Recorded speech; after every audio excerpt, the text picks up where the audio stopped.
All right, that's good. That's good right there? Yeah, yeah. Alrighty. Good? Straight. You always good, ain't you? Don't even care. You good. All right. Yo, it's your boy Lou. Keep it a buck. You listening to another episode of M.A.D E. We got your two favorite co-hosts in the building, the boy Cool Dave Yo. and the boy Scar. You're And we got a boy, oh boy, a special guest today, a very special guest, the commander-in-chief standing on the front lines of the fight against violence in the city of York. Ladies and gentlemen, we got Mayor Michael Helfrich in the building. Thanks, Lou. Thanks for having me. Guys, nice to meet you. Now, Nice to Mike, meet you too. we do things a little bit differently here on the show. When we get people in, we give them a minute or two to kind of tell the people who you are, something about you, what you do for a living. I mean, just give us a little insight on yourself. Okay, well, right now, this incarnation, I guess I'm the mayor of York. And, I'm just a person who loves my community and who kind of came back to York after doing a lot of traveling around the country. And I found my place trying to help work on improving the environment. I didn't like that the people downtown had to live with a polluted creek running through the city. So I really Alright. started focusing on that and getting people to work together, volunteer to pull the trash out, try to fight the pollution that was coming into the creek. And while I was doing that, I kind of expanded into working on the Susquehanna River, the Chesapeake Bay, all that. And but I had spent time coming into city council and announcing things like creek cleanups and festivals and things that we were doing. And the more I hung out at city council, I guess the more I kept talking and giving my opinions. Yeah, that's what's up, man. And then when a friend of mine, Genevieve Ray, was retiring as president of city council, her and some other folks asked me to run for office, and I said okay. And I ended up in a crazy, crazy world of politics that I wasn't expecting. And but I won that election, and after winning a second election as a city councilman, I really thought that we could do better. And I thought, well, if you're going to say you can do better, then you got to step up and try and do it. absolutely. So I ran for mayor, and I won that, and I just won my second term as mayor. So I'm just finishing up year 5 as mayor of the city of York. Awesome. Now, how I know you when I talk to you, you strike me more of like a free spirit. So how is it to have cameras on you all the time now? Like everybody's always watching. They're watching what you do, what you say, how you say it. And I'm kind of like the Mike I'm used to is kind of like free spirit. He's happy. He's outgoing. And does it put a cap on what you can do, what you can say while you're in public around people? Well, I committed to myself that I would keep being myself. So, and while I do like to be very social, I don't go overboard. I don't think. And but people are gonna say what they're gonna say, but I'm still gonna be me, and I hope I'm still me. And that's the great part about you. I do feel like somebody's always kind of after you. Like it's like your first term. There was a petition about them bringing up some felony charges that you had back in like 1999 to try to take the seat away from you, Yeah. and then coming into your second term, another petition about you taking your oath too late. And it just seems like somebody's always after you. Does it feel like somebody's always on your back? And do you feel like you got to watch your Moving target. Yeah, well, watch that's you move? that's what unfortunately that's what politics is. What it Okay. should be is you run hard, and then you shake hands at the end of the day or after the election and be like, now it's time to work as a team. But Right. it's just not the way it is. At least that's Hmm. not most of my experience. So there's always somebody that wants to do something, but that's a tiny fraction of the people. Sometimes it's that vocal minority. They Right. say the people that are really stirring trouble. It's only a few over here, a few over there. Most of us that are in the middle, we don't want to stir up anything. We just want to get our work done Yeah. and make things better. But yeah, I've learned to do that little brush off. Yeah. Brush some shoulders Yeah, off. Yep. brush that stuff off. They're shooting at something. I got work to do. I'm gonna keep doing it. Well, Yeah.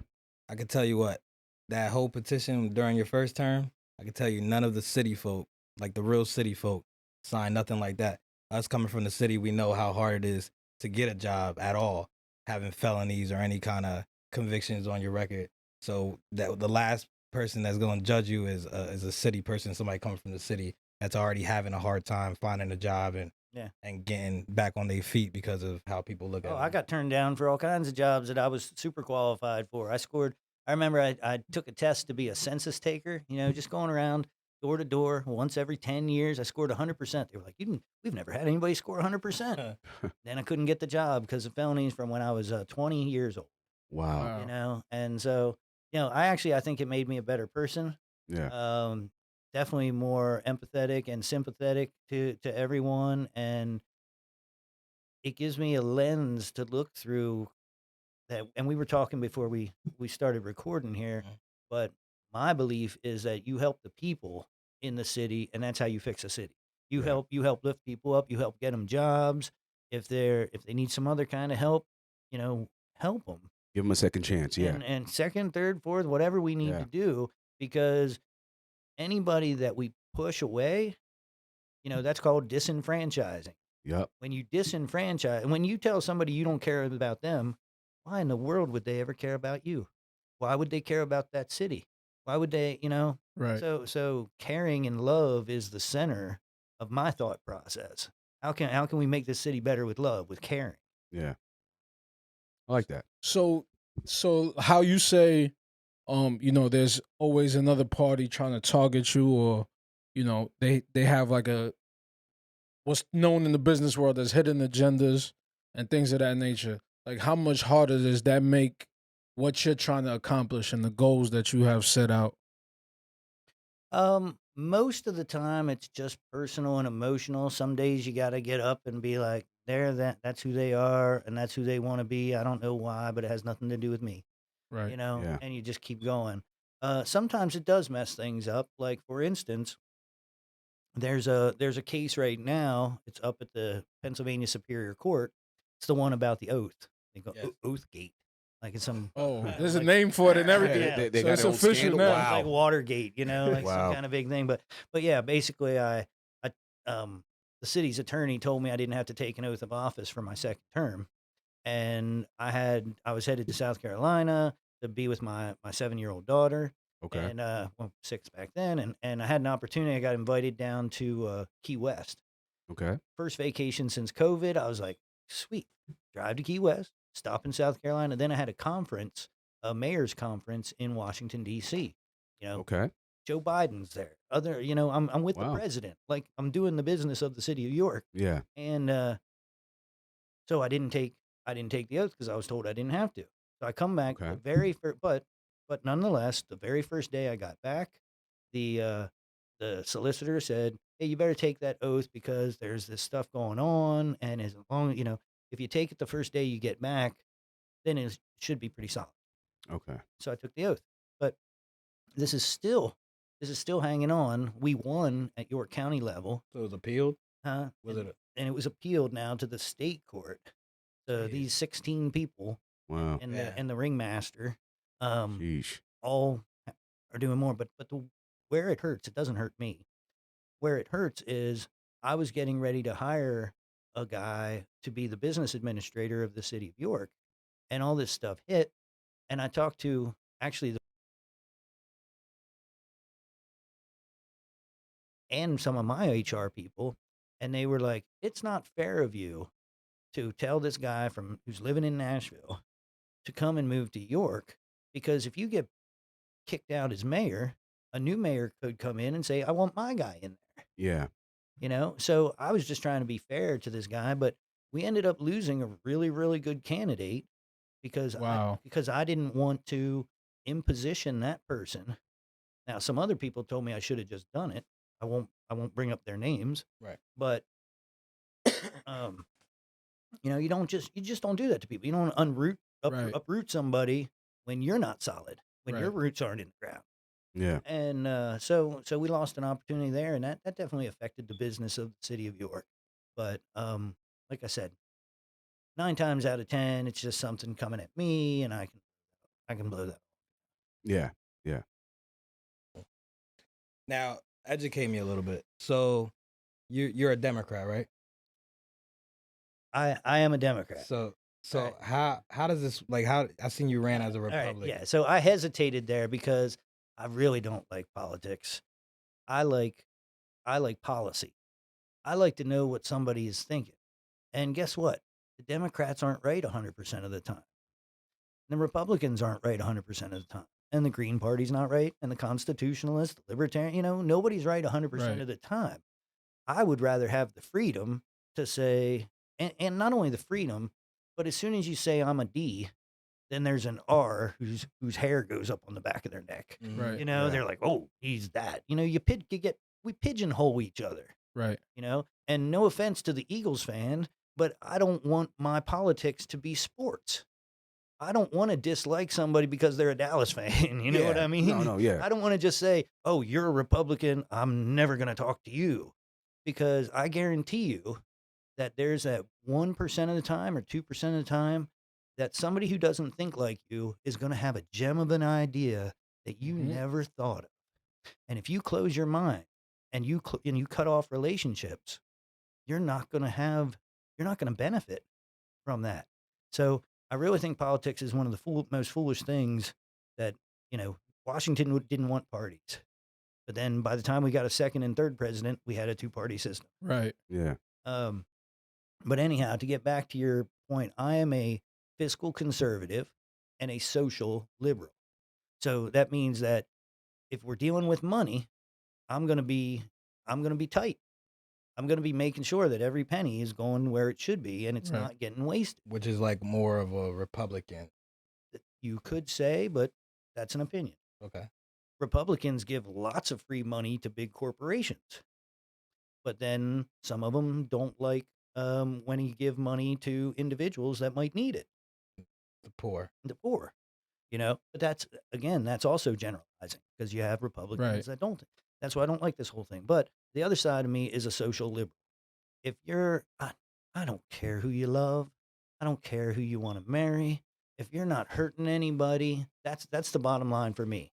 As soon as you hurt somebody else, then you're wrong. Right. But if you're not hurting anybody else, why should I be in your house, in your bedroom, or anything like that? It's just not. So that side, it sounds real Democratic or Right. liberal, and when I'm counting my pennies, I sound real conservative, Republican. So, but I am a registered Democrat because those social issues do mean a lot to me. I really care about how we treat people and to make sure that everybody should have the right to be the happiest they can be while they're on this earth. Absolutely. And that's the key, and that's why most of the time, I guess, and I was brought up as a Democrat, Mm. and so I lean that way. But I've been an independent, I've been a green, uh, you know, it and as you were pointing out, so back my first time running as mayor, the incumbent mayor, Mayor Bracy, Mhm. won on the Democratic side where I was running against her. She beat me, Mhm. but the Republicans didn't have anybody running, so they wrote me in. Mm. And so Interesting. I won that write-in. Okay. So I showed up as a registered Democrat. I showed up as the Republican candidate in the fall, Mm-hmm. and I won. I kept those Democrats that supported me. I brought on a bunch of Republicans and independents and others, and I was able to win um, in a wild coalition of people where Green Party people were campaigning for me, and right wing Republicans were campaigning for me, and everybody, whole bunch of people were all working together. Melting pot. Yeah. Yeah, Yeah. Nice. yeah. Nice. Nice. Now, And then this last time I ran, I said, let's flip it up, let's switch it up. And I ran as a Democrat just so I could get elected once as a Republican and once as a Democrat. Yeah. making history. Making history. I was Wow. about to say. Yeah. So do you get looked at differently, like by people in office, like for doing stuff like that? I wouldn't say any of the big parties love me, but I got invited to our new senator, John Fetterman. I Mhm. got invited to an event to speak on his behalf, Okay. and I feel good about that. Um, I think people just don't know what to do with me because I won't be just an Eagles fan. I won't be just a Sixers fan. Yeah. Yeah. I won't fit into anybody's box. Yeah. And I refuse to. Yeah. You just wanna. Hey, we can just minimize this violence, and all of us get along. I don't care what you do. Let's just get along, chill, and move forward. Well, basically, I want to take emotion out of it completely and just say, Logic. and just say, give me your policy. Okay. What is it you think? Because we all agree. Let's talk about violence. We all agree that we need to figure out how to reduce violence. Yeah. Some people Yeah. think Definitely. some people think you need 5 times the amount of cops to reduce violence. Other people think you need 5 times the amount of schools and invest in schools to reduce violence. So when it comes down to it, everybody can agree on the goal, but then we fight and don't listen to each other enough Right. on the policy. Yeah. How do you get What do you think we need to do as far as cleaning up the violence? What you're there, you're in the trenches. there? I'm on the outside looking in. What Well, when it comes to everything, I'm a root cause guy. Okay. I want to know why things are happening. There's an interesting thing. There's an interesting thing called the 5 whys. So Oh, whenever anything is happening, you ask why. Why is that happening? So let's say kid just murdered another kid. Why? Oh, because the other kid insulted. Why? Because he's growing up in a culture where that kind of thing is kind of acceptable. Why? Well, because uh, there's some family issues and things like that. Why are there family issues? Well, because there've been problems for generations. Because we've been breaking up families, and we've been, and they've been poor, and it's just like a thing. Why? What are we doing? Why? Because we held people down, and we kept them down, and we're not doing enough to bring them back up. And that's where I'm at. hmm So I want to fund the long term. There's two strategies.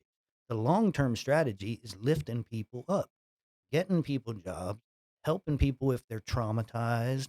You know, we've got a horrible mental health shortage, mental health assistance shortage in this country, where and a stigma against it. But I mean, can you imagine seeing like your brother or your friend or something like that shot in front of you? You know yeah. what that Yeah, does to a kid, or you're 3 years old and your dad gets dragged off, for absolutely. something, and that stuff sticks with you, and that creates the human being you're gonna become. Yeah, that's a trauma that you would Yeah. It be can trigger. It could reliving. trigger something. Yeah. It could. Yeah, Yeah, It definitely trigger ongoing, something. an Yeah. and ongoing cycle. and, Then and so we got that side, but there's still the truth that if people aren't going to, whether they have excuses or mental illness or whatever it is, if they're not going to act within the confines of society, what we all agree, like I won't hurt you and you won't hurt me.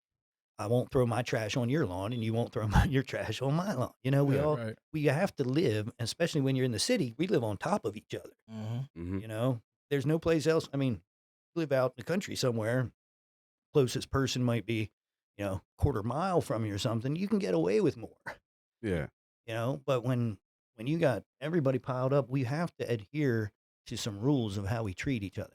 And if folks aren't going to adhere to those rules, then we got to do something, either lock them away and help rehabilitate them, help them get their GEDs while and all that stuff while they're in there. We got to be separate. We got to separate them until they can get their act together. How about I was just thinking, on the outside looking in, what about more boys and girls clubs? More activities as far as after school, giving them something to do. 100%. You know what I mean? Instead of just, you know 100%. what I mean? And unfortunately, so here's what happened in the city. We used to have um we used to have uh community centers strategically located in all the lowest income neighborhoods. Okay. grind gym. But where Lou used to live, where we met over on Penn Street, there was the Princess Street Center right Yeah, there. Grimes Gym is the only one that's still left that the city runs. right. But there was the Jefferson Center in Parkway. Yeah. There was the Pine Street in Northeast neighborhood. The lighthouse. There was the Yeah. lighthouse. Mhm. Well, the lighthouse wasn't run by the government, though. That was a private one. I'm Right. talking about what the government was able to do back. Yeah.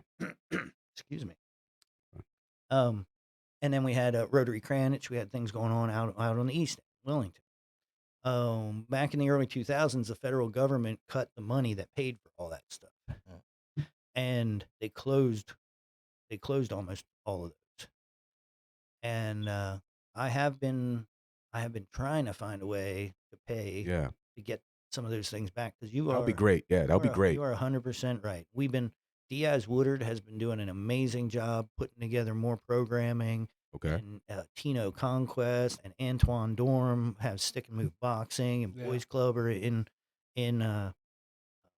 Bonnie Grimes' gym. Nice. But we need things in every neighborhood. We're about to invest probably $3 to $4 million in what used to be called the Pine Street Center. Okay. And we're going to be opening that up. It's going to be a health center and a community center and a police center. So, and Nice. the police are going to be involved in working with the kids The and stuff. community and Yeah, stuff like yeah. that. Okay. Okay. But it's really only because of state funding and the COVID money that we're able to do that. There's a lot of folks that are not a lot, but there's some vocal folks that are mad at me right now because the Princess Street Center has deteriorated so bad that we had to close that up. Um, Really? yeah, and I mean it wasn't being utilized anymore the way it used to, but there was an amazing karate program in there. There was some daycare in there.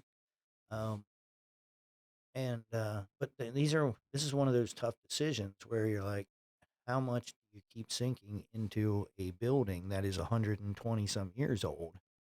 Yeah. Um, I'm trying to, we tried to work on opening up the Championship Community Center out there on West King Street, Mm-hmm. but that that didn't work out. So that was my first effort to really start bringing back the community centers.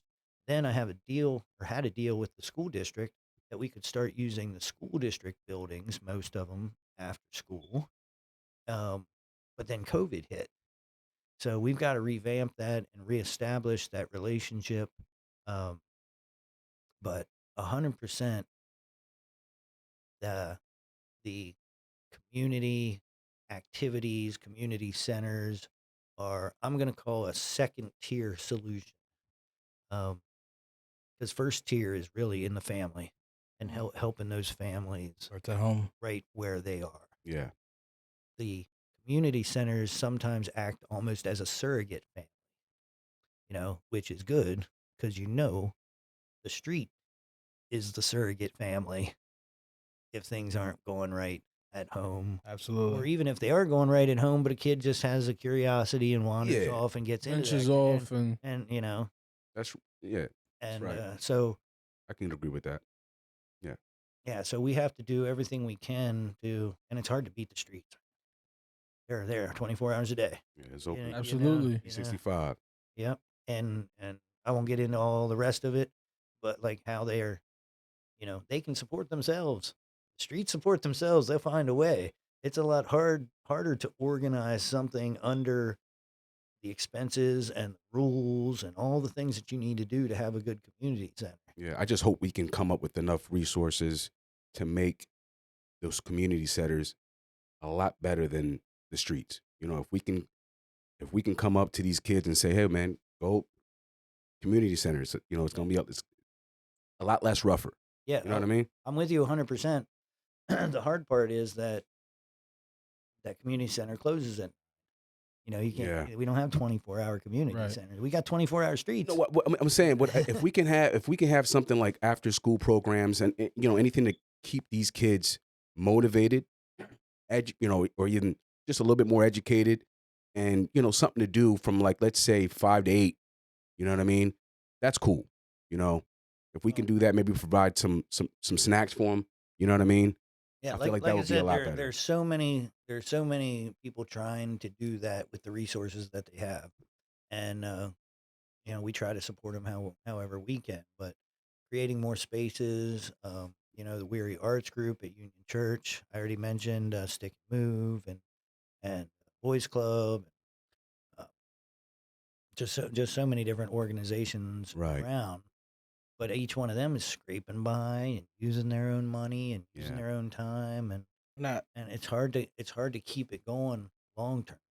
and when we talk about finances, how exactly does the city manage their money? Like, is there just a certain amount of money that we would put in to programs like that and have a cap on it?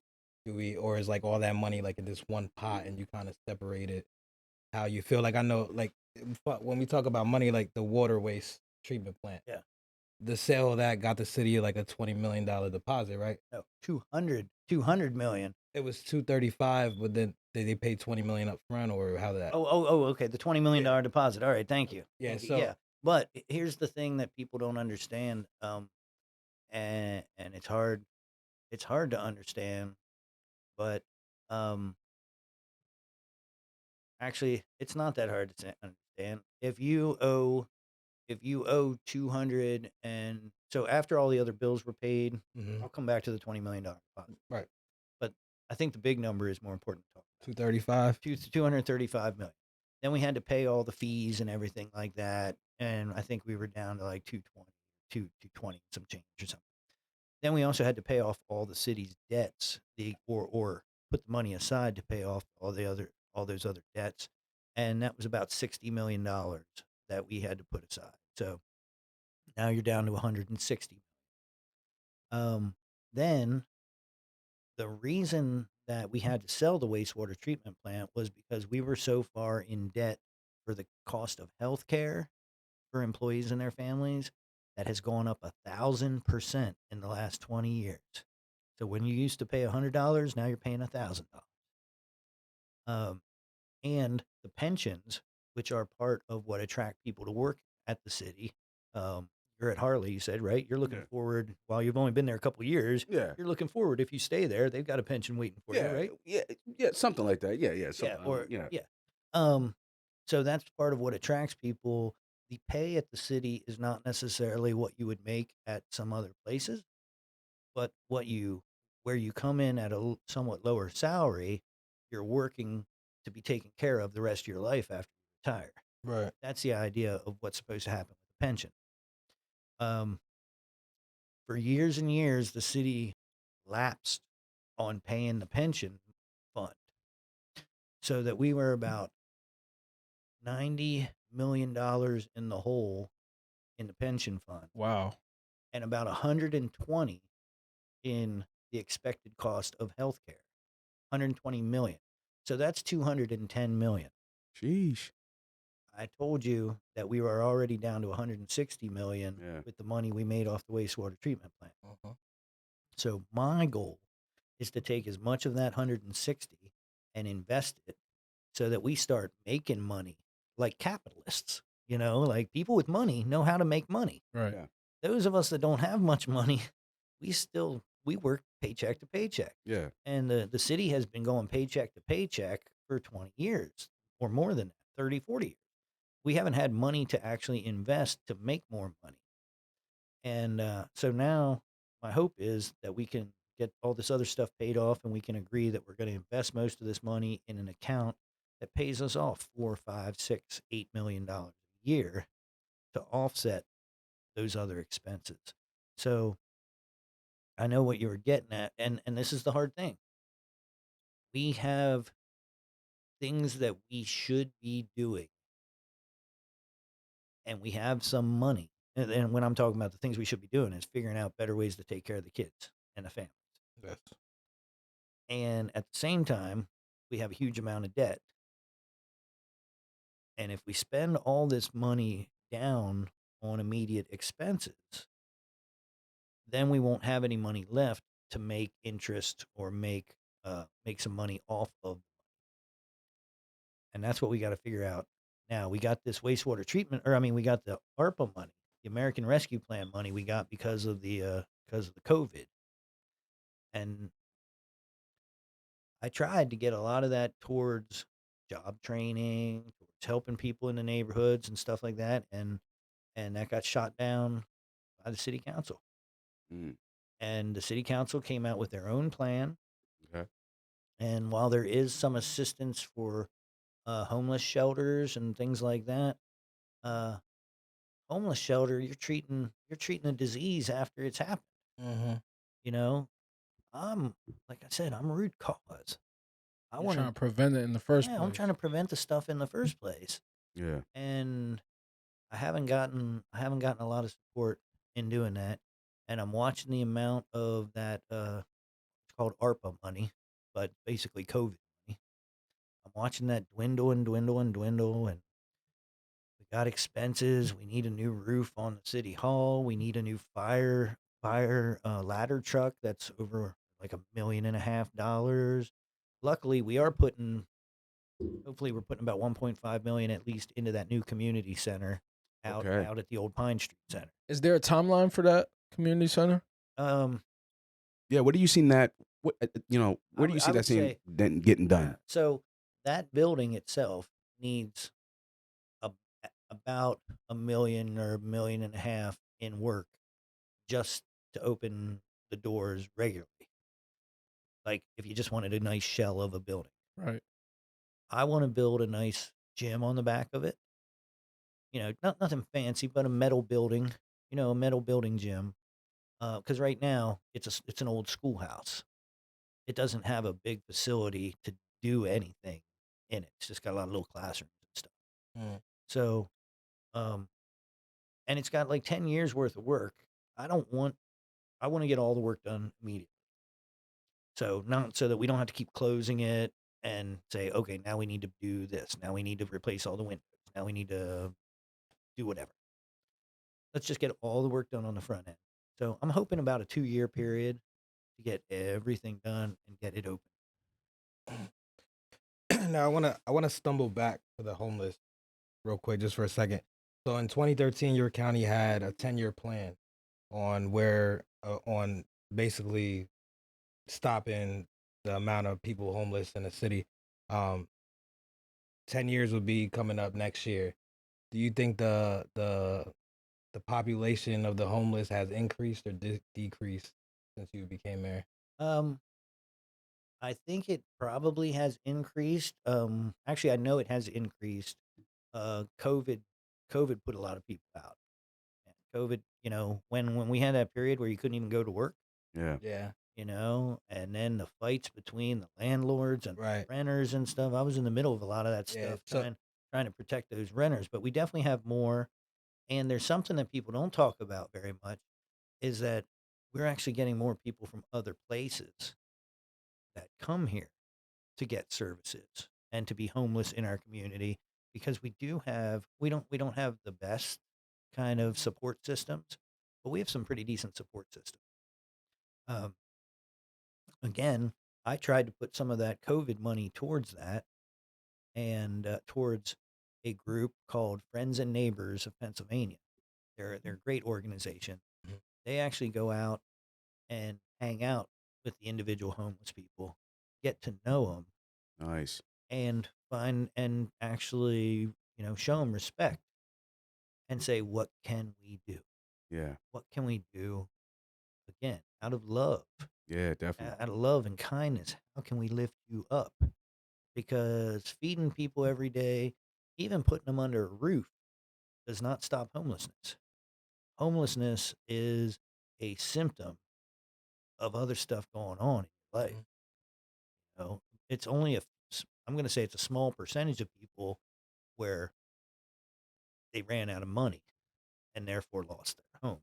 Right. Mhm. Usually it's some kind of situation that ended So up again, root leading there. root cause. Root cause. Root cause. So do you believe that poverty and crime come hand in hand? Oh, absolutely. Yeah. And so Well, let me, I'm going to say poverty and violent crime in the street go hand in hand because there's all kinds of crime in the suburbs and there's all kinds of crime in the rural sure. areas. Yeah, it's just a And different we kind. don't, yeah, yeah. There's a guy, so you might have heard of something we do called the Group Violence Intervention Initiative. It's called GVI. Okay. So GVI is a plan. A guy named David Kennedy started this thing. Uh, Started up in Boston, I think, but it's where the community and the police get together, and we all say we're done with the violence. Community and everybody that can, we're gonna surround the people with love and do all the things that we can do to help get them out of the life. But if they don't get out of the life, the police side and the U.S. Attorney's Office and the FBI and ATF are going to say enough's enough. So we come out here with a carrot, with our hands out, with our arms open, and say, hey, we're here to help. But if you don't accept our help, you better expect the other. That's Mm. GVI. Okay. Well, this guy told a kind of a joke, but it's one of my favorite things ever, especially as a kid who grew up in the suburbs around a lot of drugs. He said, um, what do you call a drug, or what do you call a city where the drug dealers all stay in their houses? The suburbs. Hmm. You know, they're not out shooting up places. You know, they're not doing anything. But you know Yeah. what I'm saying. Hey, it makes sense. And and in this world, things are a little bit different. Like I have a little bit of knowledge about what's going on in the street. And before cell phones, there was a lot more of that street corner mentality holding down the block because it's your store. Yeah. Mm. This is your business. Now we have cell phones. There's not as much of that. Now the beefs are about other things. There is geographic beef, but it's like, west side, south side, that kind of stuff. But it's more mental than it is, at least tell me if I'm wrong, but it seems more mental than it does business. Right. Back in the day, when everything was on the street, it was business. Yeah. So, do you believe like a key could be like to the answer of like the crime and all that, and the youth is to be more active, like police officers, like Mo. Mo's real active in the community, and he's actually out there, actually walking around with these kids and talking to these kids. Do you believe that we should put more officers in the street? Do we have resources to put more officers in the street, or do you think that could cause more of an issue? No, I think um I think we absolutely need more neighborhood officers. An officer that is assigned to your space and you get to know and becomes part of the neighborhood. And I think Mo, or Commissioner Muldrow, um, I think that's what he is trying to do more of. And I just approved 10 more police officers, so increasing the police department by 10%. That's only temporarily, though, because we have this money coming from COVID, and so some of that money is going to that. So for the next few years, hopefully, we'll have at least 10 more police officers out there that he'll be a little bit more flexible with, and we'll be able to assign to exactly that kind of stuff. So, getting more police officers, not just speaking on police officers, I won't say his name, but going back to a situation where they had the officer that was at the college party and he did that awful Hmm. act. Um, He was accused of doing that. Oh, right. Well, yes. yeah, allegedly he did that awful act. And I did read a lot of stuff that you said, and you were kind of more like he needs to be disciplined. If he did actually do it, he needed to be disciplined, and we needed to. Well, what happened there actually was, um, I'm in a strange situation because I knew the three women that were that made the accusations. I was friends with two of their families, Right. and I have to this day never said whether he did it or didn't do it. What happened was, once he started getting into the interviews and stuff like that, he didn't tell us everything. And some information came out later, again, not specifically about whether or not he had done it, but about whether or not he told us everything about the situation. I mean, he was hiding some of. What he was not, we did not believe, and the evidence that we had showed that he was not fully forthcoming with all the information. And for me, in such a delicate situation, well, for me in general, and by the rules of human resources, if you are not fully forthcoming during an employment interview, that's grounds for not being employed anymore. And I thought that under this circumstance, it was appropriate. So you think the outcome of it was justified, like it was justifiable, or do you think more could have been done?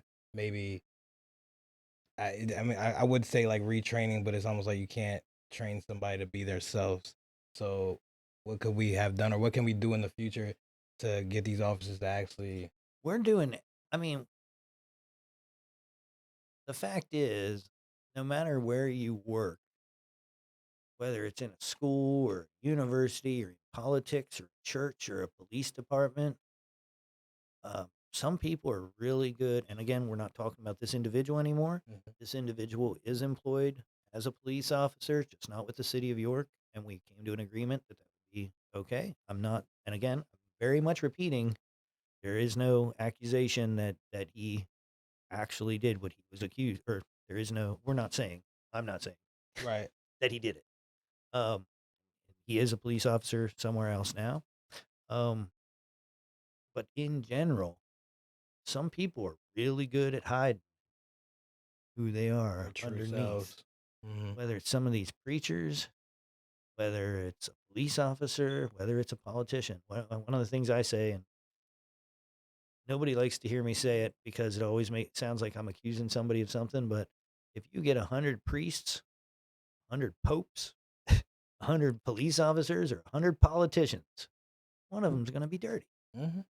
It's human nature. Hmm. You know, I mean, 2, 3, 4% of people are committing crimes.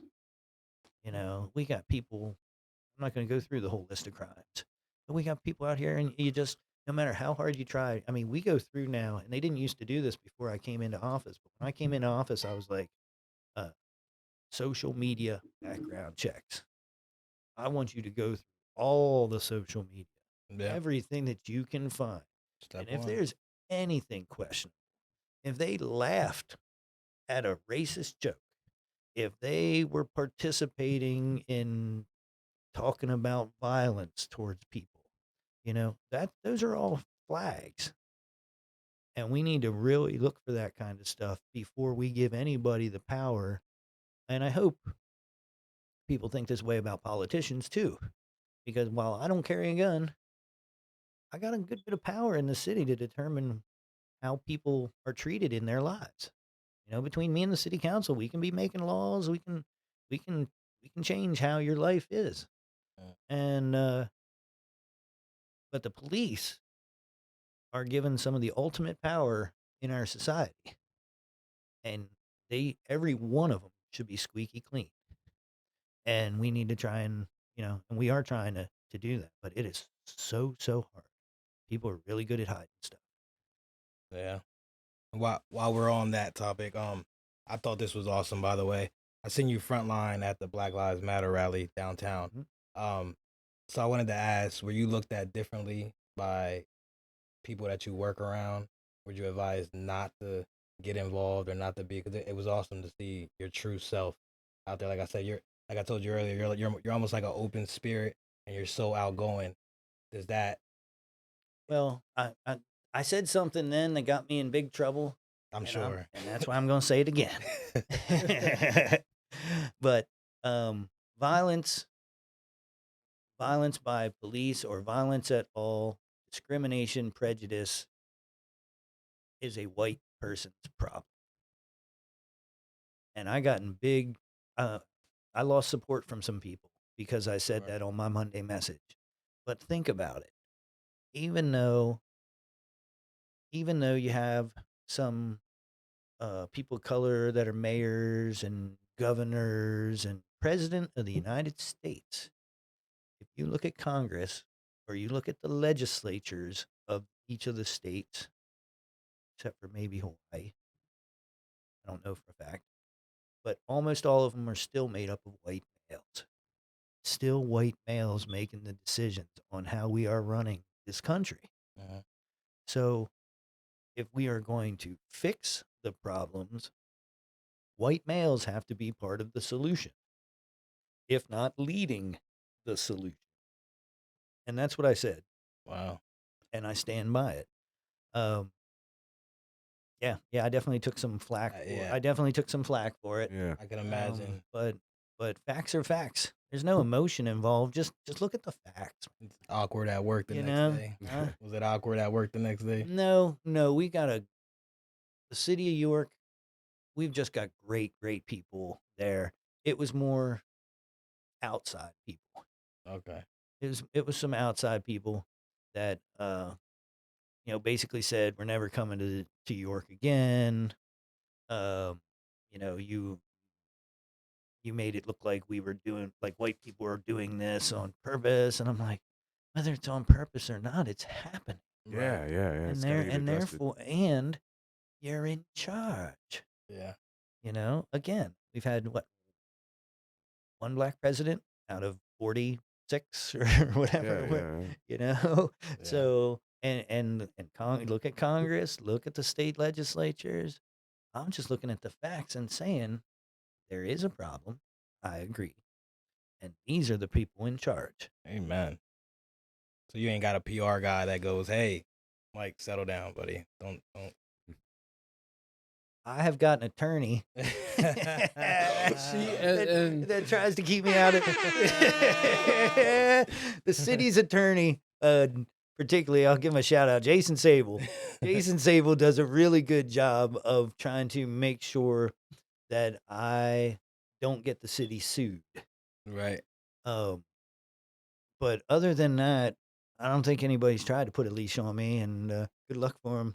Good luck to them Hey, if they try. that's one of your best traits. Like I said, free spirit, outgoing, and it's hard to stop. It's awesome that people should know. I mean, you can't tell if you tell Mike not to do something. 9 times out of 10, he's gonna do it. and just to kind of piggyback off of that real quick, because even in, let's say, some of the places that are changing the dynamic of what the legislation is going to look like, say there is somebody put in that seat of power, so to speak, it always almost seems like there are underliers that also are decision makers that can affect the plan of what that head person is trying to change in the culture of legislation and things of that nature. So how do we basically on a full scale, how do we take full control of somebody who is a different face now,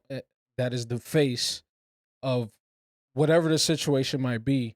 How do we get those other people to agree to some of those changes? Because, like I was saying in the beginning, everyone has their own hidden agenda at some point. It seems like, especially in politics, um, and those hidden agendas can affect the main agenda many of the times, because they may not agree, they may not like the person's skin color, they may not like what those people represent.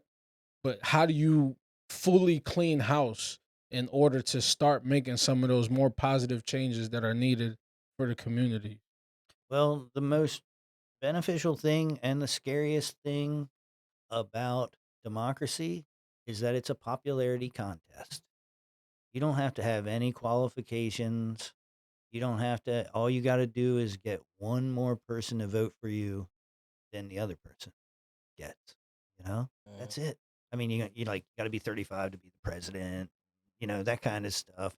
But honestly, it is all about organizing and actually having people vote. Right now, the uh, the U.S. House of Representatives just flipped from Democratic to Republican at the same time. And I am going to talk politics here for a second because we're talking social issues, and I believe the Democrats are better on social issues. Mhm. So the president is a Democrat. We just got just last night, I believe in Georgia, the Democrat won the Senate seat. So we now I think have 51 Democratic senators. So there's a Democratic majority in the Senate. We had a Democratic majority in the House, and they lost it, which happens because the politics is like a pendulum. You get a Democratic president in, and other people come out and say we need more Republicans in the House, whatever. But it's only by a few seats. Right. Pennsylvania, for the first time in a long time, the House just went Democratic, and I think it's a difference of 8 people in the Senate, whether it's a Democratic or a Republican. You know, now one thing that is hard, is really hard, is the geography of it. 9 times out of 10, rural areas are voting for Republicans. 9 times out of 10, urban areas are voting for Democrats. And the real playing field is in the suburbs.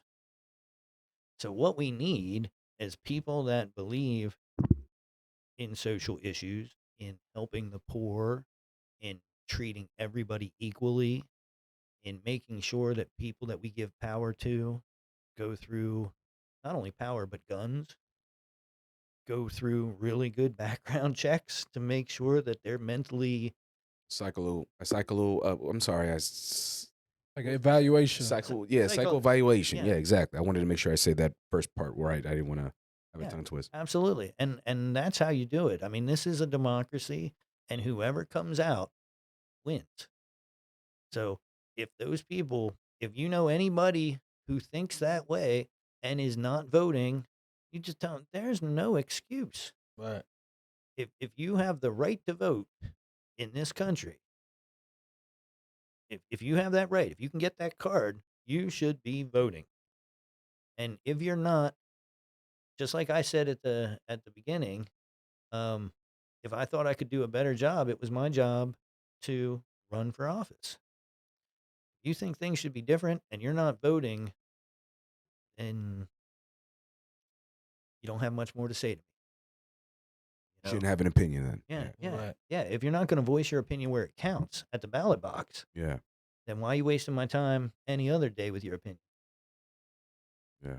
So as a mayor, what do you think has been your highest point, your most accomplished, like the one thing that you're proud of that you said when I become mayor I'm gonna do this. What do you think is your highest point, and what would be your lowest point that you think while you were in office?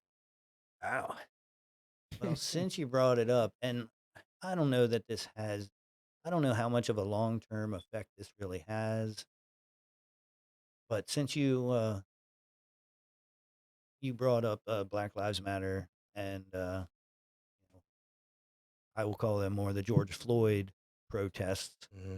because it was more than just an organization of people or a name. It was people that believed in justice across the board. Um, and the impetus was the George Floyd murder, Right. flat out murder, public Yeah. murder. Um, I feel like I was really blessed for that situation because prior to me even getting involved with environmental stuff, I was a protester. Like I would go down to Washington D.C. Yeah. and I protested the first Iraq war back in 1991.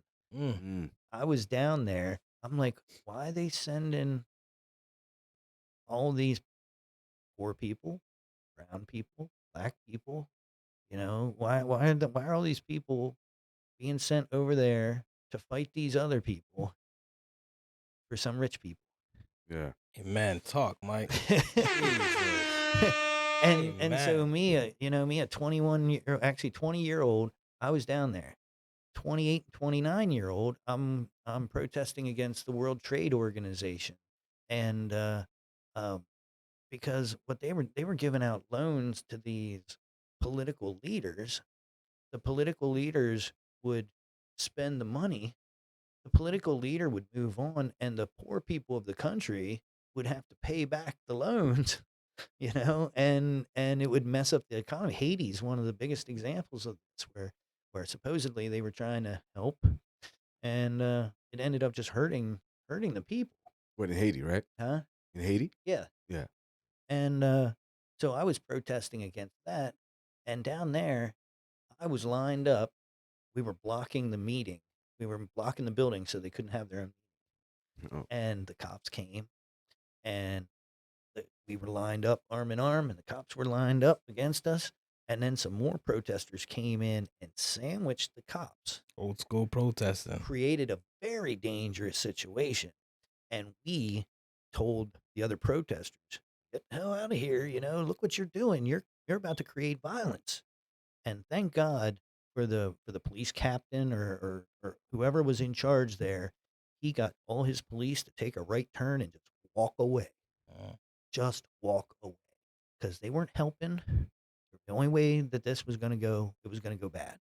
So the day before we had our first organized protest in York City, I was watching what was happening up in Harrisburg, and I saw this Latino cop, or had the, I'm assuming, looked to me like a Latino cop, had the complexion that generalized. and in riot gear, with the shield and everything. And I saw these protesters coming at him, and I'm like, why do they have cops out there when the people are protesting the cops? Like, you're setting yourselves up. And don't you know, tear gas up there, violence in Lancaster, burning blocks in Philadelphia. Stuff was going off. It was popping off all over the country. And so I sat down with my team and I said, I don't want one police officer on the streets anywhere near these protests. Like, they are protesting police. Don't put police out there. Sorry about that. No, you're good. And so we had lots of police, but they were all in buildings, basically, in case. And we had the quick response teams from the county. There were police all around in case anything went down, Right. but not out where it was me, it was the police commissioner at the time, and 3 other police officers, all of whom took a knee with everybody. Mm. Mm. And Okay. uh, we let the protesters use the steps of the police department and say anything that they wanted to, insult the police, whatever, sticks and stones, just let it go, man. Say whatever you have to say. And we were listening, and other council members came out, other people came out, and we let everybody protest until they were tired and they went home. Through that entire incident, we had the one car and individual that was attacked because they made verbal comments right into the middle of the protest that drew an incident. Um, and we had a kid that broke out one little window of the police department because he threw a bottle at it. And the protesters surrounded him and said, "We don't do that here. Mm. That's not why we're here. They're actually listening to us. They're actually here with us. We're not trying to stir up any of this stuff." We had one of the safest communities in this entire country where there were actual protests going on. And I'm very proud of that. Like I said, I feel like I was built for it Right. because I had been the protester, Mm. but now I was also in charge of the police. So I had both sides. Right. So you had that experience Yeah. on the ground. Yeah. And so again, I don't know how much of a long-term impact it is, but it was one of the things that felt like I was built for. Like that day or that week, I was like, yeah, this is. and Yeah. and to compare it to the mayor back in the 60s, when people were trying to protest about the housing conditions and stuff like that, he sent the cops out with German shepherds. He went out with a German shepherd. He went out they went out and they attacked people, and people attacked him back, and we had the riots. He was a Republican. And then they called the National Guard. I don't know. It's hard to tell. The further back you go, it's hard to tell between the Democrats and the I Republicans. got you. That's part of the funny history. Lincoln was a Republican. Okay. The guy that freed the slaves was a Republican. Jesus. Um, I'll make no further comment on what has happened to Republicans and Democrats and then the Democrats were pro-slavery Jesus. during the Civil War. But over time, those parties kind of shifted their positions. Yeah, as views change and Yeah, times yeah. change. So that's a whole nother Agendas change. history thing to get Yeah. into. But so but other than that, I think, man, a lot of things to think about. We had to sell the wastewater treatment plant, or the city would have been the city taxes would have gone up almost 50%. That's something you push very hard too. So many people would have been out of their homes. Mhm. Businesses would have fled the city, and it doesn't save us. That money's going to run out in a few years, 10 years maybe, but it gave us a chance to breathe because it's not just the city. It's not like York just mismanaged all its funds. We are going through the same thing that almost every city in Pennsylvania and the Pennsylvania government Mhm. is going through with pension and healthcare costs. That's the same thing. So my goal was to move us from one of the worst ones to one of the better ones, so that as more communities are suffering, hopefully eventually Harrisburg will take the action that they need to do to change the taxation system, because they created the taxation system when the cities were rich. when all the companies were in the city, all the rich people lived in the city, the highest valued properties, the highest paid people all lived in the cities. And now it's the exact opposite. We are the concentration of poverty. Most of the businesses or most of the manufacturers, stuff like that, have left the city, and the values of the properties and the income of the people are some of the lowest around. You can't keep a city running like that, and Harrisburg has to change it. And we need people to vote in the suburbs for Democrats Mm. to try and get that to change because it's not going to change the way it is right I felt now. good, right? So Felt good saying I'm pushing for something and actually accomplishing it. yeah, yeah. And I know you were going hard for the water plant. So So what's the worst thing, man? the lowest point of your political career. Before you actually get to the lowest point situation, kind of wanted to piggyback off of something that was interesting. So, with my understanding of you being boots on the ground and being frontline as far as protesting goes, from a political standpoint, what was your view on what I call the terroristic act that took place when the Capitol was stormed? I think it was treason, out and out treason. I mean, even even during the Civil War, they didn't attack the Capitol building. Right. I mean, they once war was declared, they would have loved to have taken the Capitol building, to try and end the war so that they could have separated and made their own country. But even at that time, nothing like that. We've never had a semi-organized group of people uh, or multiple organized groups of people literally go into the heart of democracy and kill people on the floors of democracy. And that's what happened. Do you think it was taken as serious as it was, or do you think they try to kind of like brush it off? And I've heard people brush it off, and I don't even know what they're thinking. I can't, there's some types of people that do stuff, and you're like, I can't figure it out. Like, I can't even, like, man, I can, I can figure out, or I at least can see the steps of how one of these kids on our street ends up killing another kid. I can see the steps. I can see what happens. But like, I don't know how anybody can ignore or try to downplay or alter the facts that people were murdered on the floor of the U.S. Capitol, in the building of the U.S. Capitol, on the floors of democracy. there's a lot of politics there too, like people in that are actually in government that were there also. Yeah. Yeah. And Well, and there's certainly a lot of people that are in government right now that are still defending it Mhm. or underplaying. So that's what I think. Now I know people are their own person. Nobody put a gun to nobody's head when they did it. Do we have a little bit to blame on Donald Trump for the whole situation? It's at a minimum, at a minimum, it was inspired by Donald Trump. At a minimum, whether it was directed or not, I can't say. I didn't spend a lot of times. I know some people that watched like every bit of the January 6th hearings and stuff like that. Um, yeah, I don't know if he was on the phone directing the whole thing Yeah. or Almost felt like it, right? but I can tell you that I mean even today we're still dealing with that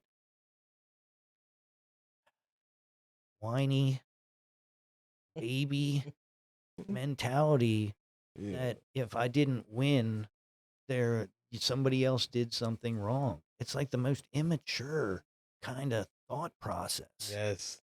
You know? It's like just take your lumps and leave Yeah. and come back and play tomorrow. Guess what, Eagles? You lost by one today. That doesn't mean Oh, man. oh, I see, don't know I about got that. a I don't- day. I got a day. The Eagles Wow, will we haven't lose lost by next one week. in a while for 2 weeks, man. No, I I'm know, sorry no, about no. that. We're 11 You to know 1. what I'm That's not a good saying, though? analogy, I'm but saying men and women, people of respect, lose gracefully and get up and play again. Sounds like a Panther fan. You know, Go Panthers. Go that's Panthers. how, and that's why people talk to me about running against me, and I'm yes, run, do it. This is supposed to be a competition of ideas and like that. Go for it, Mhm. and this idea of turning of I will say this: the playbook of a fascist, the playbook of a person who is trying to undermine a government and undermine democracy could not have played that better. To get enough people thinking that you can't trust the elections, you can't trust what you hear on, and I'm not saying you should trust everything, you certainly not on the internet. There's so many different Oh, things that you can pull up, Sure. but at some point you got to believe that 99% of 99% of doctors said that COVID's real, then it's real. Let's figure out now the steps of whether we should mask or whether we should get, vaccines and stuff like that. That's all stuff we can talk about. But when you can't even agree that something's real, you've lost everything. You've lost again. You lost society. There's got to be things that we can all agree on to keep ourselves functioning, Right. and to get people to believe that all elections are rigged. And when you have politicians that say before the election results even come out, if I lose, it was rigged. What is that? Um, anyhow, so as I thanks for helping me stay apolitical there. I try my best. I try my best to stay apolitical. I've got a lot of good Republican friends, and I think they all know I have no respect for Donald Trump. So Right. Amen, Mike. Say that one more time.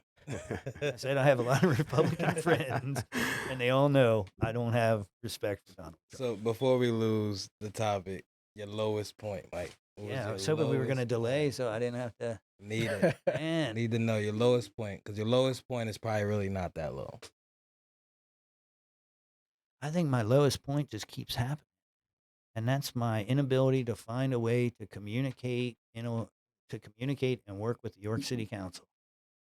I just, Now you held I've tried. that top seat though, so Yeah, I was a city councilman for 6 years. I was the president of city council, if it's impossible for and you to find a and way to communicate with them, it's probably impossible, well, I wasn't going to run for a second term, and I even tried to get um, other people to run, huh?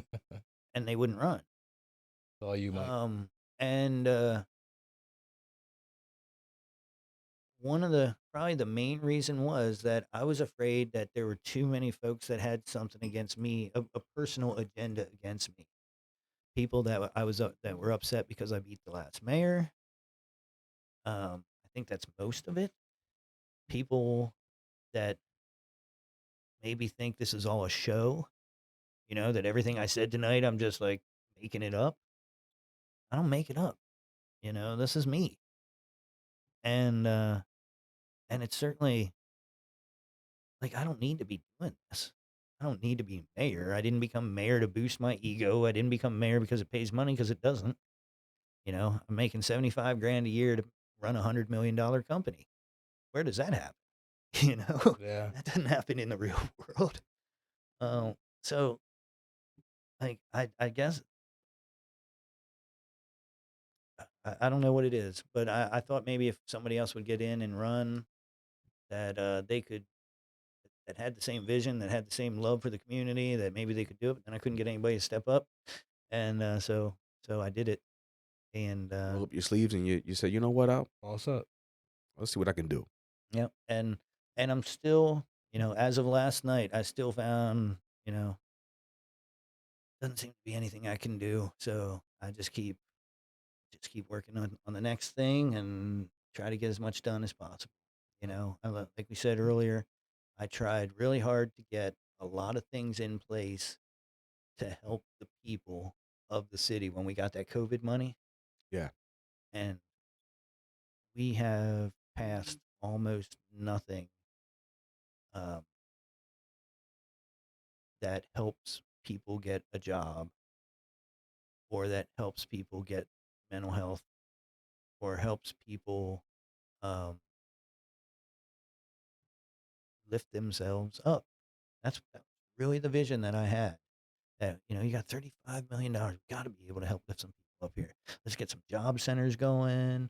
Let's get whatever we need. Let's get people GEDs. Let's build people up. And I've not been able to get any agreement on any of that stuff. Now bringing up how you said people were upset of who you were running against before. Do you think you had somewhat kind of the same vision as Mayor Kim Bracey did? No. Not at all. You think it's like a whole. You guys are two completely different people. Yeah, and I can only go by, and this is one of the reasons why I ran. She was quoted in the newspaper saying that um, it's not the government's job to get involved in the social issues of the community.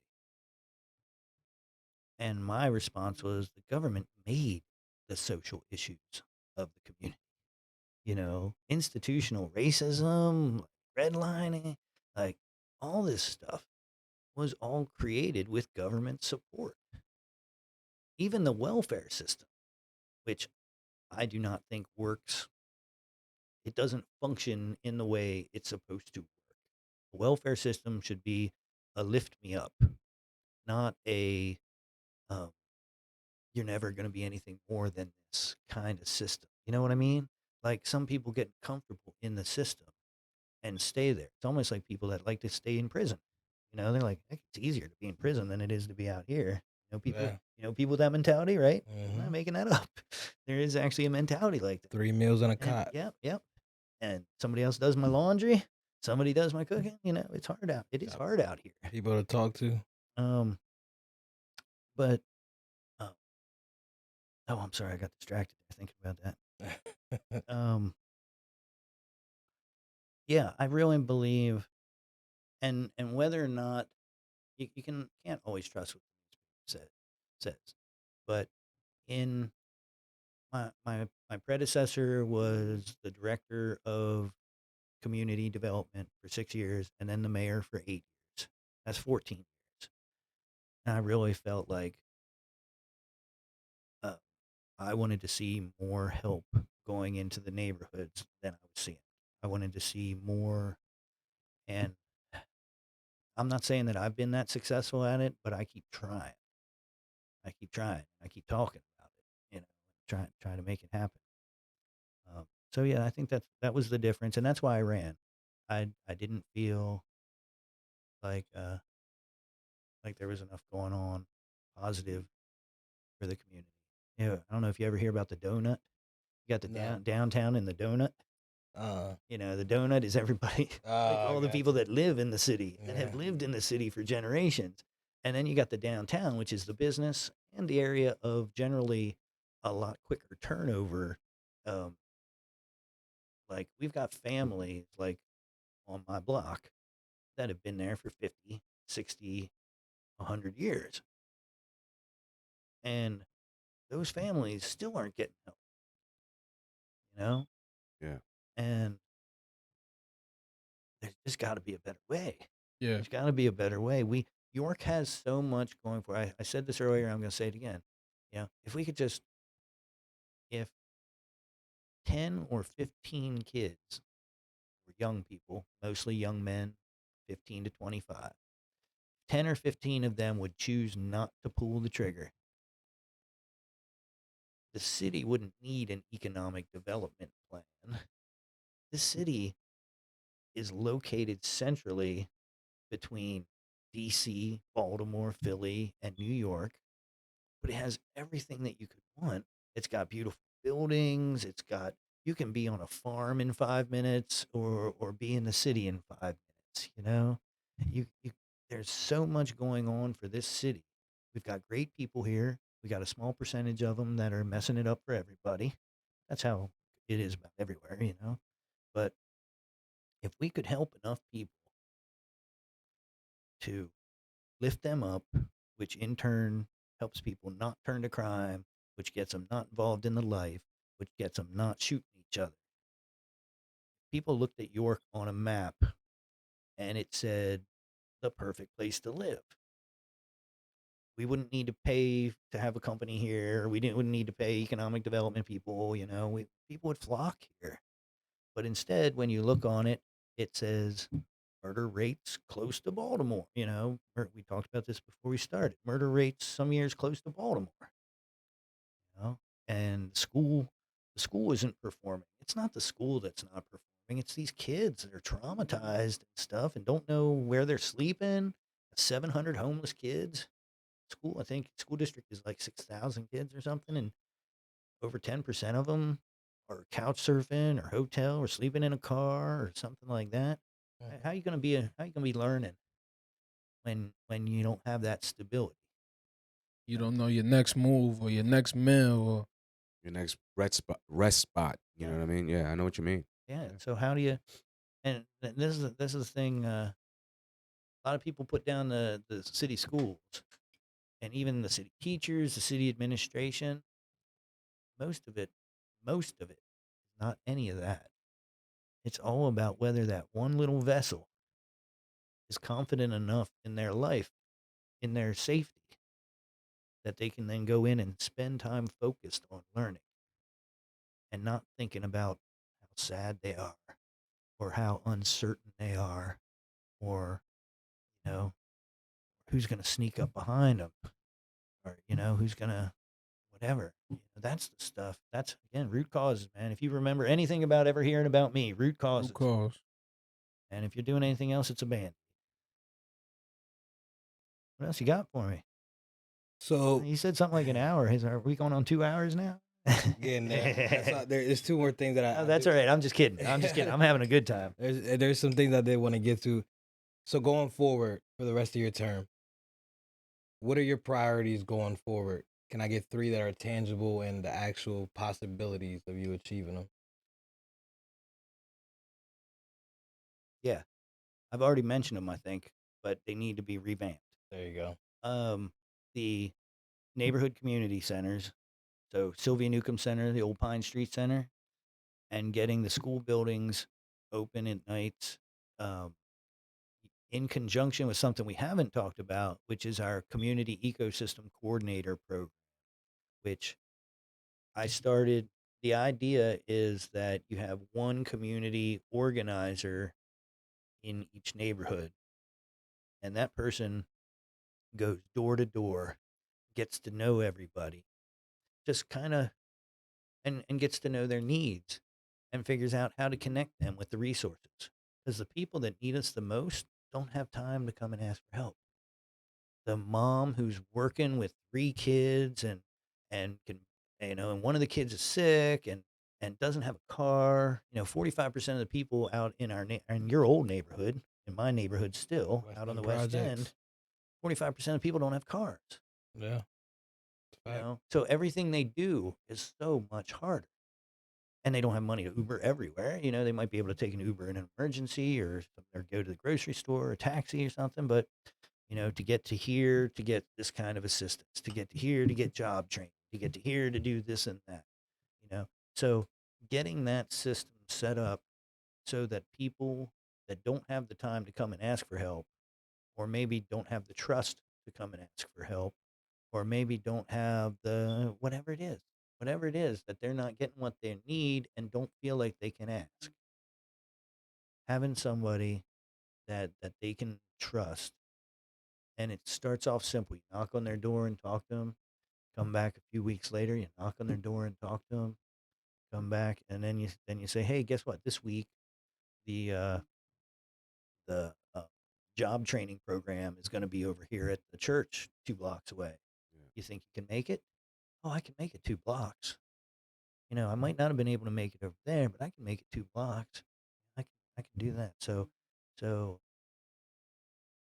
that combination, and then those people also, those ecosystem coordinators, help get programming into the schools in the evening. They're the ones that help utilize the space. They don't do the programming, but they're the networkers. They connect people with programs and programs with the locations with the people. It's like a triangle, and they're at the center.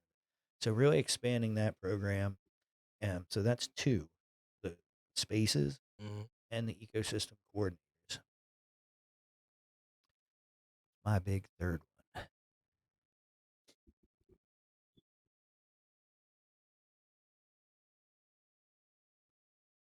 I would say probably, well, this one is boring to most people, but it's not to me. And that is to set the city up for a better set it up for better financial success. Important. Um, and find ways to at least keep the taxes from going up any further. There was some hope at the beginning that we could maybe bring the taxes down. Um, but what I really learned after really studying it is that the most expensive, most valuable buildings in the city where people are paying the most taxes are owned by people that don't live in the city.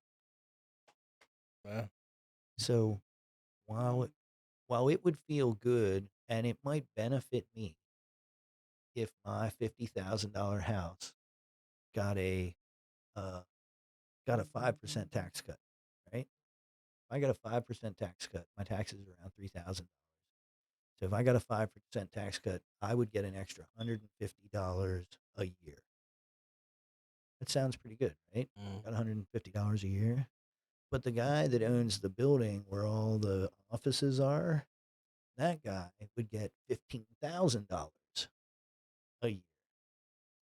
And so you see how it drains all that money. Now, you want to talk about programs for the kids? Guess what? All that money got drained out and it went back out into the suburbs or it went out of state because most of the most valuable property in the city is not owned by city residents. Again, I feel bad for those that have homes that are struggling, but when you really compare who gets the biggest benefit out of that, it's not that person that's struggling. It's the person that is not struggling and doesn't even live in the city. Right. Hmm. So my goal is to try and while the prices of everything go up, because I told you about healthcare went up 1,000% in 20 years. Every year, the employees get a 3% pay raise, because just to keep up with inflation and stuff like that. And all the costs, uh, lumber, if we're going to build something, pavement, if we're going to pave a road, everything goes up. Contracts to get anything done. All that stuff keeps going up. The only way to pay for it is to raise taxes. So if I can set us up that we have a growth trajectory of expenses, but our revenues can still cover it without raising taxes, then I will feel successful. Awesome. All right. It's not the sexiest thing to talk about. No. No, But no, no. it's But it's something that no. You're It's just important though. Yeah, At the you're, end of the you're speaking day, what you're Yeah. into. you need money to make other things happen and fulfill an agenda. So may not be the sexiest conversation, but it's definitely necessary. And you spoke a lot about things that you want to do and things that you're gonna accomplish. What do we do as a community to help you make that happen? Number one, take care of your kids, take care of your nieces, your nephews, be role models, guide, go back to your neighborhoods if you moved out of your neighborhood, Yeah. and try and give back and give these kids love. People talk about food, clothing, and shelter. Like, yeah, that's the basis of survival, right? It's not. It's food, clothing, shelter, and love. You don't feel love and respected. You ever seen, you know, and I'll say it. If a kid is not loved and respected, a kid will do whatever it takes to get attention because that's the closest thing. Attention is at least acknowledgement, you know? And I feel like we just our kids need more love and more respect and acknowledgement and for the good things. And make learning exciting. basketball and football are great for Sundays or whatever, but that's not going to get these kids to success. You reward learning. That's another thing. You got love. Love is a kind of reward. If you reward learning, your kid is going to learn to love to learn, and they're going to take it with them for the rest of their life. And that is a key to success. So that's the biggest thing, is that we've got to find ways to help our kids. And if you see that your brother, your sister, your whatever isn't quite getting it, chip in and help. You don't need to come down on them because that's going to create a mess. But if you can find a way to sneak that love in, to sneak that support in for these kids growing up, because 9 times out of 10, there is something behind um, where a kid did not feel like they were getting everything, you know. And this is not a blame game at all, because just like that mom with 3 kids and one of them's sick, stuff like that, I mean, that's real. We got a lot of single mom families. We got some single dad families. We got some people who are working just to keep a roof and food on the table. And maybe they don't have all the time that they need to be giving the kids everything. So having any kind of help. So it's not just the community centers, Mm. but it's closer. It could be right next door to you. Um, that's the that's the biggest thing, I think. The next thing I would say is support some of these organizations that are that next tier. Almost everything I'm going to say, except for voting, because that's you don't get to the root cause unless you get to the top decision makers. And the top decision makers also believe in the root cause. But everything else is about kids. Man. Either you're supporting the families, or you're supporting the organizations that support the families, or when we get these community centers up and running, you have things, you have ideas, and you're willing to commit to creating a program. That's what I'm going to ask. Think about what you can do for kids, because that's the root cause. There you go. That's the root. So this is your second term. I don't know how it works with mayors. Could you run again for another term? I could, but I'm not going to. Okay. So I got 3 years left. right. So So I got to get some stuff done. with you saying that before you leave office, once you're out of there, how do you want outsiders to be able to describe York City after you leave? As a place that supports families, as a place for second chances and third chances and fourth chances, um, a place that puts love at the center of decision making. I know I'm sounding a lot like a hippie here. Maybe No. maybe because I'll leave it, or maybe I'm sounding like a preacher. Maybe I'm not sure, but it's the truth. I mean,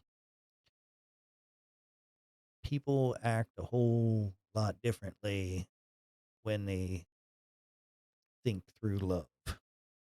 You know, it's easy to walk by a homeless person. It's easy to throw a kid in jail, let them rot for the rest of their life. That stuff's easy. But to actually love and think of everybody as your brothers and sisters, I don't know how spiritual you all are, but I believe we're all brothers and sisters and children of God. Amen. For real. I don't care if you're on the other side of the world. We are all brothers and sisters. And the way you treat each other is the way you treat yourself. Uh, do unto others the way you would have them do unto you. It's an old story. Mhm. It's not hard, but we keep forgetting it. So that's it, man. Just York is a place of love and and support for everyone. So completely off topic. If Kanye West ran for mayor of York, would you vote for that Yeah, man? this guy. Because we talk about Kanye a lot. You talking on this yay? show. Yeah, we talking You yay. talking yay? Are we voting for Kanye or are we not voting for Kanye? Oh my! Oh, I was just gonna say something really bad. I gotta watch myself sometime. Let's see. I think I don't know. I think I don't believe there is a Donald Trump. I think that Donald Trump is just Ye in a Trump outfit. Ooh. Oh. All right, one more before we check out of here. I want to start like a trend. We ask each other all the time, top 5 dead or alive rappers in your book. I want to make it a trend to ask even people that you wouldn't think listen to our kind of music. What are Jeez. your top 5 rappers of all time, dead or alive? No order. No order, in no specific order. I'm This gonna is gonna trend start for a with, long time. I don't even so. know you guys even know Grandmaster Flash and Furious 5. I know them. They fire. Talk. Sugar Hill Gang. Sugar Hill getting fire Fuck. too. Um, And you go also- KRS-One. KRS-One is another fire heat. He's getting there. Oh, man. I love Pac. Hey, It's this guy. I love all right. Talk over Biggie real quick before you get that last one off. There's no order. There's no order, man. You don't got to really do Before you that. get Oh, I 5 wanna in there, know. you I gonna don't wanna You take- always try to do that little Pac You and wanna take Biggie. Pac I over know, Biggie? no, I don't want to it's- make it easy it's on all myself. love. It's all I want to love. make it easy on myself. I need to actually think here. I'm trying to go back to the day because you guys weren't even around. Listen, Like 80. I'm from the Mecca of hip hop, so I know. I know, but You I know mean, what I mean? when we started, so I had a friend, I'm talking 1983, and nobody else ever heard of this stuff. He'd take us up to his room and he'd put on Sugar Hill and put on Grandmaster Flash and all this stuff, man. And we were like, what is this, man? You know, and it took everybody else later, you know, once Aerosmith and all right, I am gonna go Beastie Boys. I am gonna go Beastie Boys. Hey. I know that might be a little Hollywood for you, but It's but a it, unique list. but it was my jam. It was my jam back then. You heard it. Hey, You know, Beastie that, Boys that, is alright. that was high school stuff. So Yeah. I'm gonna go with it. I ain't gonna lie, he got me at KRS-One. That hit me with a left hook right there. I Oh like yeah, back in that, like I said, KRS-One was man.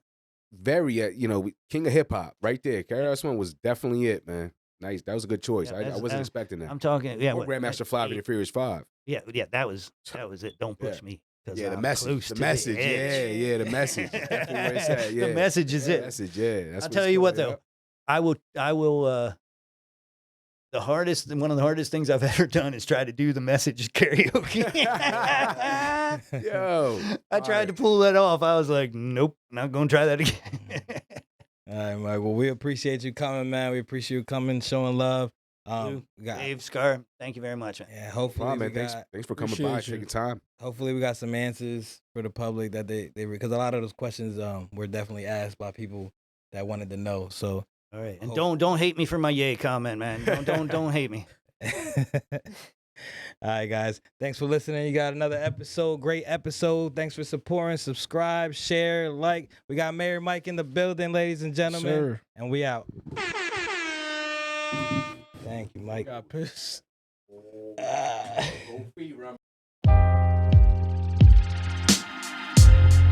This that feeling like we on the block, where we chop it up and just be cutting up a lot. Nothing's off the record, nothing's taboo. This is real life talk from 3 solid dudes. From gaming, sports, music, and business.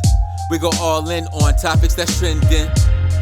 We just put a little twist on it and hip you to the game while giving you street knowledge. Scar Lou, keep it a buck. And Cool Dave, there's nobody cooler than us. We 3 guys, we stay live, no faking us. Unique takes and perspectives, that is a must. So come and join the wave. When you tap in, you're sure to be entertained. The realest podcast in the game. What can we say? We got it made. What can we say? We got it made. What can we say? We got it made.